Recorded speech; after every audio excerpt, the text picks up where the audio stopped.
여기까지 오늘까지 주의 은혜로 산 저희들이 남은 날들을 또한 주님과 더 좋은 추억 속에 주를 섬겨 살다가 주님 앞에 서기를 원하며 오늘도 경성하여 하루를 살고자 하는 거룩한 백성들이 새벽잠을 깨우고 주의 전에 왔습니다.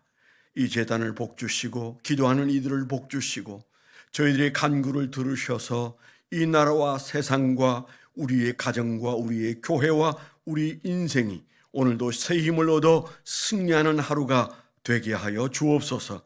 예수님 이름으로 감사하며 기도드렸습니다. 아멘. 오늘 하나님께서 우리에게 주신 말씀은 신약성경 디모데후서 4장 1절로 8절 말씀입니다. 디모데후서 4장 1절로 8절 345페이지 됩니다. 디모데후서 4장 1절로 8절 같이 합독합니다. 시작. 하나님 앞과 살아있는 자와 죽은 자를 심판하실 그리스도 예수 앞에서 그가 나타나실 것과 그의 나라를 두고 엄히 명하노니 너는 말씀을 전파하라. 때를 얻든지 못 얻든지 항상 힘써라. 범사에 오래 참음과 가르침으로 경책하며 경계하며 권하라. 때가 이르리니 사람이 바른 교훈을 받지 아니하며 귀가 가려워서 자기의 사욕을 따를 스승을 많이 두고 또 그 귀를 진리에서 돌이켜 허탄한 이야기를 따르리라. 그러나 너는 모든 일에 신중하여 고난을 받으며 전도자의 일을 하며 내 직무를 다하라. 전제와 같이 내가 벌써 부어지고 나의 떠날 시각이 가까웠도다. 나는 선한 싸움을 싸우고 나의 달려갈 길을 마치고 믿음을 지켰으니 이제 후로는 나를 위하여 의의 멸관이 예비되었으므로 주 곧 의로우신 재판장이 그날에 내게 주실 것이며 내게만 아니라 주의 나타나심을 사모하는 모든 자에게도니라. 아멘. 오늘 적용하고 적어본 적용 제목을 나누겠습니다. 모든 믿는 자는 이 세상에 파병 온 하나님의 군사이다. 너 자신은 직무를 다하고 있는지 살피라. 그렇게 적어봤습니다. 모든 믿는 자는 이 세상에 파병 온 하나님의 군사이다. 너 자신은 직무를 다하고 있는지 살피라. 오늘 읽은 말씀은 우리가 늘 사랑하고 좋아하는 말씀이잖아요. 특별히 이 말씀이 우리에게 은혜가 되는 것은 바울 사도가 자기의 순교, 그 죽음을 앞에 두고 하나님께서 아마 그런 예감을 주신 것 같습니다. 나는 이제 하나님 앞에서 마치 제물이 드려지고 그 제물에 포도주를 붓듯이 내 삶의 시간은 포도주를 붓기 시작한 시간을 살고 있다. 그 끝을 보고 있는데 그런데 멸관이 기다리고 있다.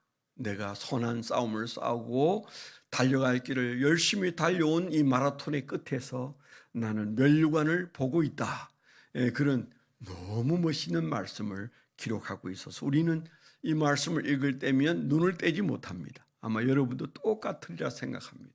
읽고 또 읽고 보고 또 보고 묵상하고 그래도 좋은 말씀이 바로 이 6절로 8절에 있는 지금 바울 사도의 마지막 때를 우리가 늘 생각하고 그래서 이 말씀을 펼치고 우리가 들여다보고 있습니다. 저도 종종 이 말씀을 펼쳐놓고 읽고 물끄러미 들여다보고 정말 바울 사도는 좋겠다. 이제 그런 생각을 할 때도 굉장히 많이 있습니다만은 오늘 말씀은 두 때를 얘기하고 있지 않습니까? 이 때에 관한 얘기가 계속 나오고 있습니다. 2절에 너는 말씀을 전파하라. 때를 얻든지 못 얻든지. 3절에도 때가 이르리니 사람들이 스승을 많이 두고 하나님 말씀에는 관심을 가지지 않는다. 그런 말씀이 나오고 그 다음에 6절에도 전제와 같이 내가 벌써 부어지고 나의 떠날 시각이 가까웠도다. 또 때를 얘기하고 있잖아요. 그런데 이 말씀을 읽으면 두 때를 우리가 쉽게 발견하게 됩니다. 하나는 디모데의 때가 있고 다른 하나는 바울 사도의 때가 있습니다.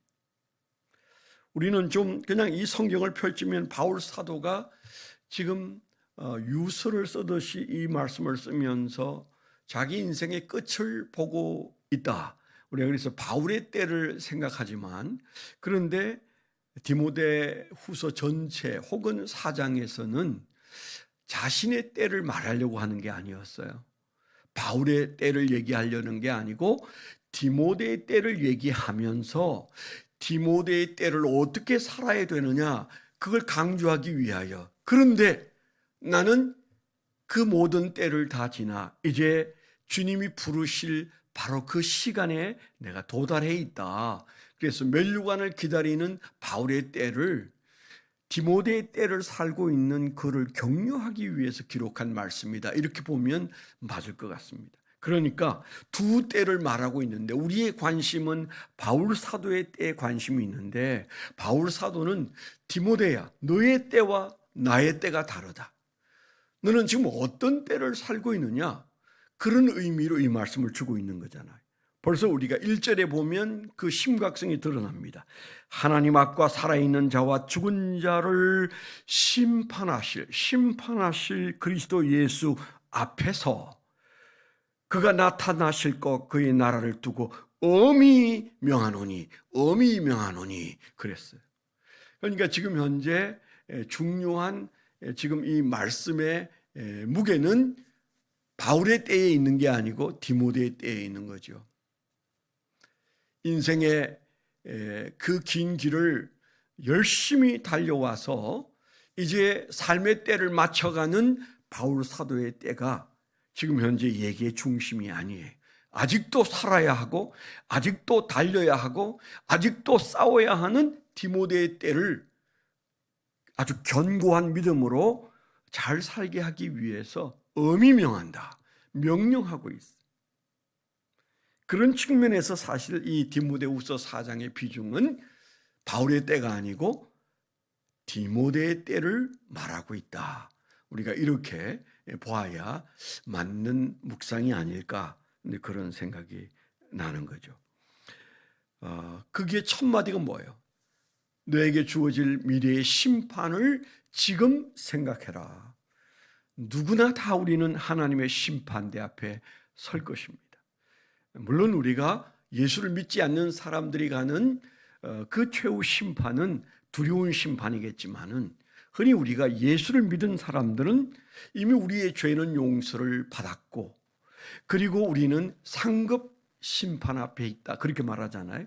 심판의 종류가 다른 것은 사실입니다. 그런데 상급 정도는 안 받아도 돼요, 하나님. 난 벌만 안 받으면 돼. 그 심판대에서 벌만 안 받으면 되지 무슨 내가 상급까지. 그건 바울 사도 받으라고 그래요. 우리가 이런 심정으로 삽니다. 안 그래요? 저도 종종 그런데 여러분도 그렇지 않을까, 그런 의심이 있습니다. 한번 돌아보세요. 저도 종종 살아가면서 나를 어떻게 바울 사도의 상급 심판에 비유하겠습니까? 그저 이렇게 산 것만 해도 잘 살았고요.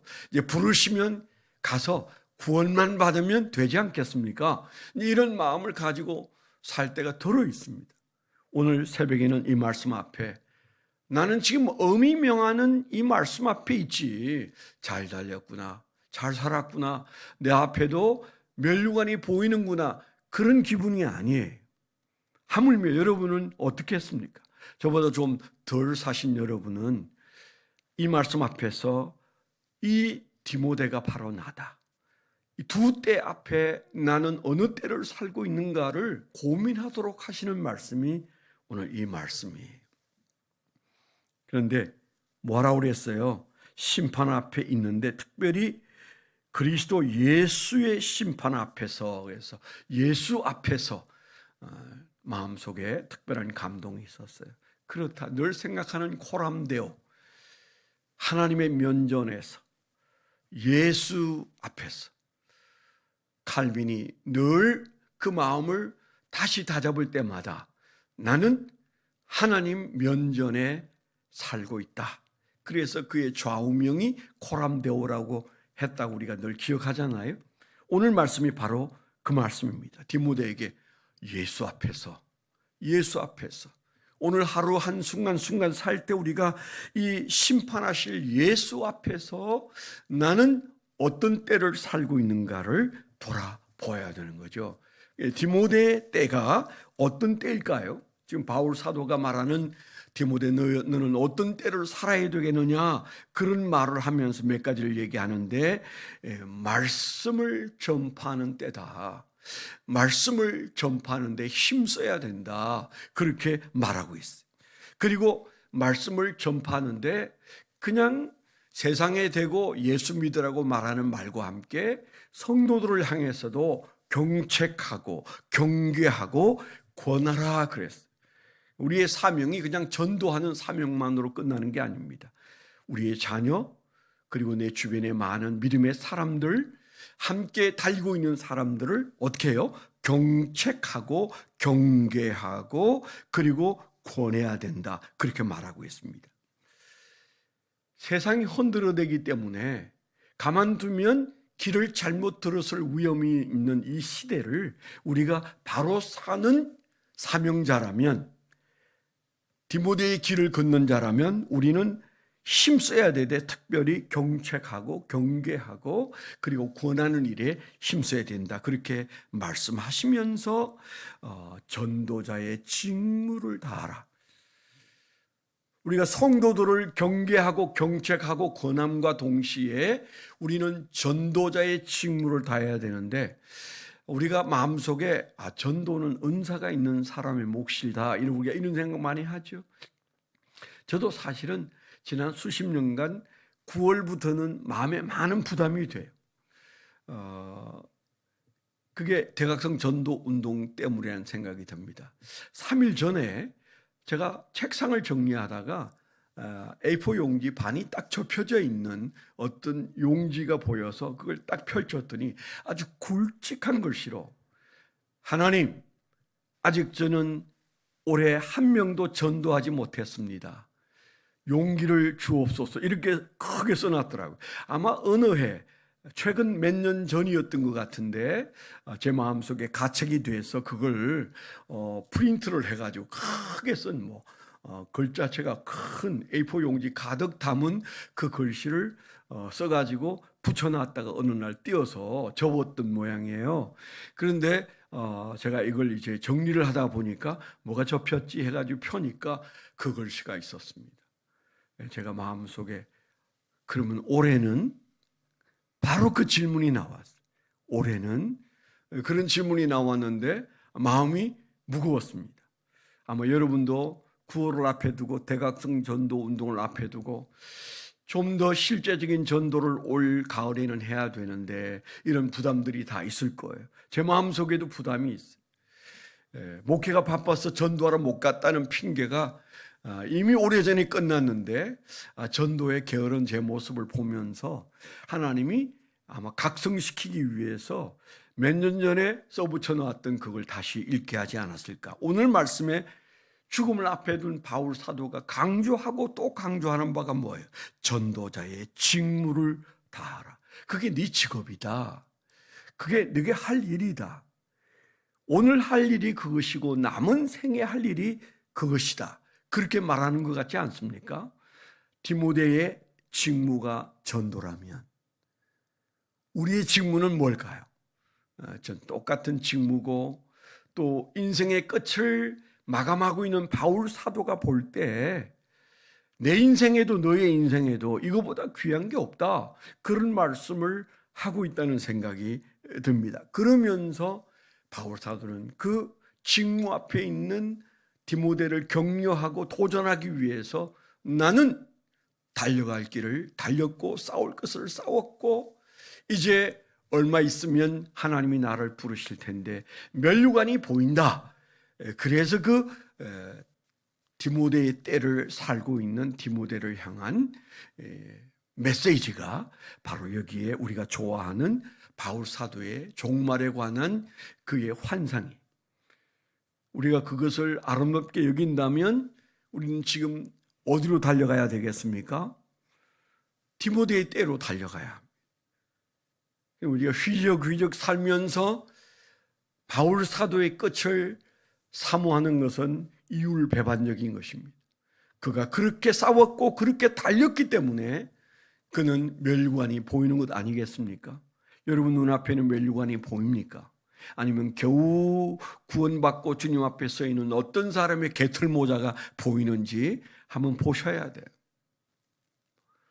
우리 대구로 내려가는 청년이 있는데, 대구의 어떤 한의사 장로가 마지막 임종 때에 그가 숨을 거두고 천국에 갔더니 하나님이 많은 사람들에게 멸관을 씌워주는데 자기에게는 개털모자를 씌워줘서 너무 황당해서, 하나님 왜 저는 개털모자입니까? 그랬더니 네가 쌓은 게 없다, 너무 억울해서 보내주세요, 제가 다시 살다가 오겠습니다. 그랬더니 하나님이 보내주셔서 다시 숨을 쉬게 되었고 남은 재산을 다 팔아서 성전을 짓고 열심히 살다가 하나님께로 갔다는 얘기를 제가 오래전에 들은 적이 있어요. 바울 사도의 멸류관이 아름답게 여겨지고 우리가 그 반열에 서기를 원한다면 오늘 우리가 디모데의 때를 살아야 된다는 말씀, 이 말씀을 마음에 품고 바울 사도의 멸류관을 사모하는 삶을 살게 되기를 축원합니다.